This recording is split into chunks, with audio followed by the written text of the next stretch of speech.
ছাত্রদের দুর্ভোগ হলো, ছাত্রদের আন্দোলনের সাথে আমরা একমত। ছাত্ররা যে রাস্তায় যাবে আমরা সেই রাস্তায় যাবো। দুর্ভোগ তো সবসময় আমরা পোহাইতেই আছে, মানুষের একবার না একবার দুর্ভোগ আমাদের হইতেই আছে। এখন না আমরা যাতায়াতের দুর্ভোগ বা অস্থিরতা, কিন্তু দুর্ভোগ তো আমরা এই পোহাইতে আছে। আমাদের বাজারে দুর্ভোগ, বাজারে গেলে দুর্ভোগ, যেখানে যাই যেই সেক্টরে সেখানে আমাদের দুর্ভোগ। বের হয়েছি, তবে রায়ের বেগে এসে এখন আমি যেতে পারতেছি না, কোনো গাড়ি নাই। তবে আমরা যে ছাত্ররা যে আন্দোলনে নামছে সেই আন্দোলনের সাথে আমরা একমত আছি।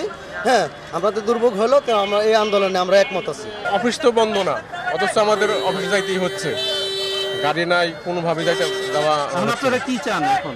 কারণ আমরা একটা যে কোনো সুষ্ঠু একটা সমাধান চাই, যাতে একটা রাষ্ট্রে একটা শান্তি ফিরে আসে। ছাত্রদের আন্দোলন তো এটা যৌক্তিক আন্দোলন।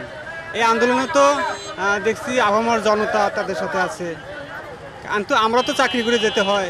আমরা চাচ্ছি যে কোনো উপায়ে সরকারের তাদের সাথে একটা মিউচুয়াল করা, দেশে একটা শান্তি শৃঙ্খলা আসুক, আমরা স্বাভাবিকভাবে রাস্তায় নামি, অফিসে যাই, এটা আমরা চাই। কারণ আমাদের পরবর্তী প্রজন্ম সবাই সুন্দর মতন সবাই মিলেমিশে চলতে পারি। হ্যাঁ, আমরা ঠিক মতন অফিসে যেতে পারি।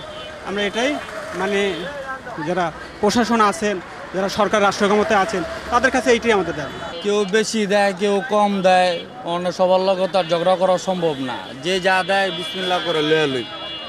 মানে কেউ 2 টাকা বেশি দিব, কেউ কম দিব, এই তো আগে যেরকম হইতো হবে ওরকমটা নাই, এখন খুবই কম।